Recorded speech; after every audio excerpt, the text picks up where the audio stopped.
Let's get you your first earnings in Fortnite. This is my series where I'm going to teach you all the tips and tricks from the best pros so you can improve your game and win the solo victory cups. In today's video, we're going to VOD review the World Cup champion Bugha and how he got 2 wins in the finals and what you can do to guarantee you get the next one. Let's jump into it. Starting with Bugha's early game, it is very standard. He drops Slappy, which is a highly contested POI, which may seem like a bad idea when the only thing that matters is a win, but you need to get the loot necessary to win a game. If you have a split drop or a safer drop, that's fine to maximize how many times you make endgame. However, if you aren't finding good loot and a hammer every single game, then making endgame consistently is not as important as being able to win the endgames you make. If you are confident at finding refreshes and getting the loot you need, then this is okay. Just keep this in mind. It's about winning games, not just making endgames. Bugha maximizes his material and loot, which is the benefit of Slappy. However, there are no oathbound chests, meaning finding a hammer is quite difficult. Luckily, he does find one in a regular chest, and from watching Bugha's other games, if he does not find a hammer, he plays a lot more aggressively looking for kills later to make sure he gets one.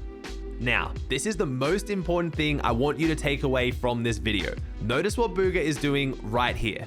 Yes, he is camping in a bush.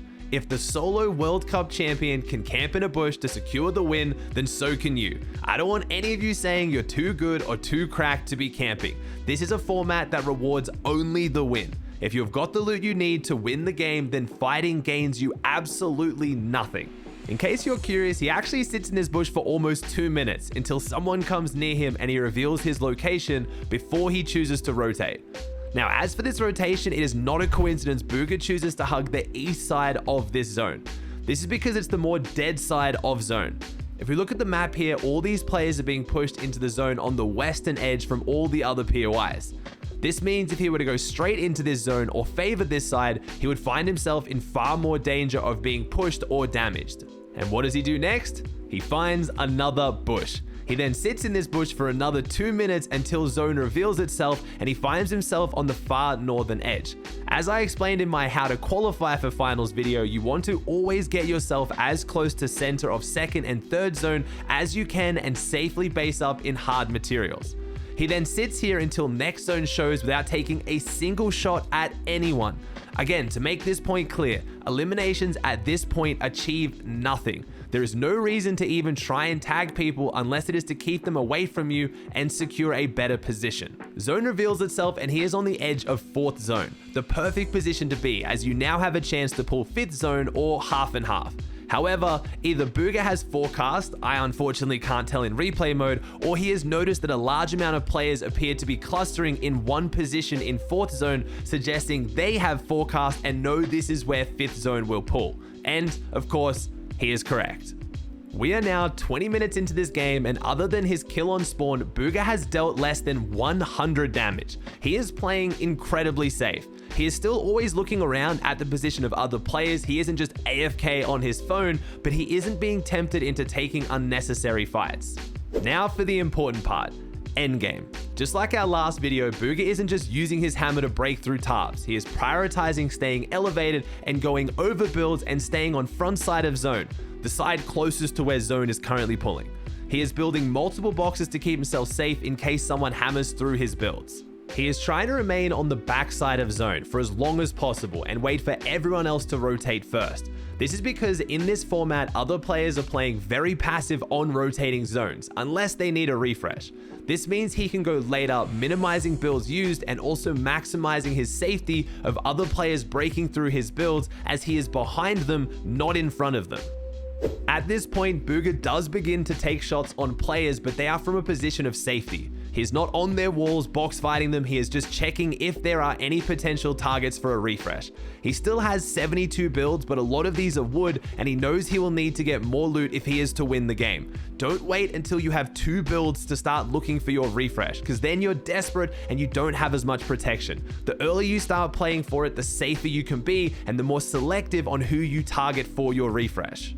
On this rotate, notice that Bugha is not using his hammer despite having 1 charge. He wants to guarantee he has at least 1 charge at all times to escape a bad situation or make a play on someone. he is on a very clear layer with minimal players around him. This is not a bad time to just make a regular sprinting rotate. You don't need to always use your hammers just because you can.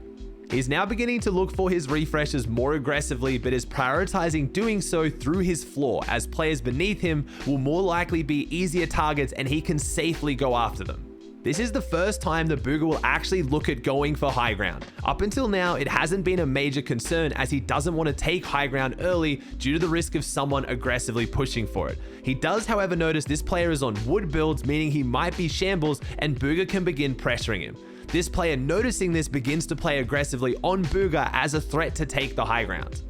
Bugha is clearly looking up to set up a hammer up to see if he can hit a big pump shot onto high ground before then either making his way to frontside or potentially taking the high ground. However, he gets hammered down just as this happens, messing up his play, and he has to react quickly. He again goes to frontside and tries to stay off the low ground, but he now has 9 builds and really needs to find a refresh. He hears 2 players fighting in the box next to him, signaling a potential easy double refresh, as they will most likely be weak and focused on fighting each other, and picks up an easy refresh, bringing him up to 600 material, more than enough this late in the game with a hammer to win. At this point, he needs to pop his meds to make sure he is safe as possible, but sadly, they are big pots, and with hammers, it leaves you standing still for far too long. He finally manages to get these off, but in the process has now lost all the material he has gained and is honestly very weak. The rest of this endgame is very messy, and that is what I wanted to highlight. Chapter 4 endgames are chaotic, arguably the most they've ever been. I could pick a game where someone miraculously stays on high ground with 1,000 material with no one ever looking at them, but that wouldn't be realistic and you wouldn't learn anything. This win comes down to Bugha's quick decision making and staying calm. He drops down to low ground as he has no material and aggressively forces his way into Player Fire's box. Remember, your opponents are very likely going to be weak as well. This is a chaotic meta. Everyone has been getting dropped down, pushed, and shot at as much as you. With 23 builds in a 1v1v1, he can now begin to control the pace of the final battle. There is a player above him that very clearly has no material, as they have just hammered out into zone.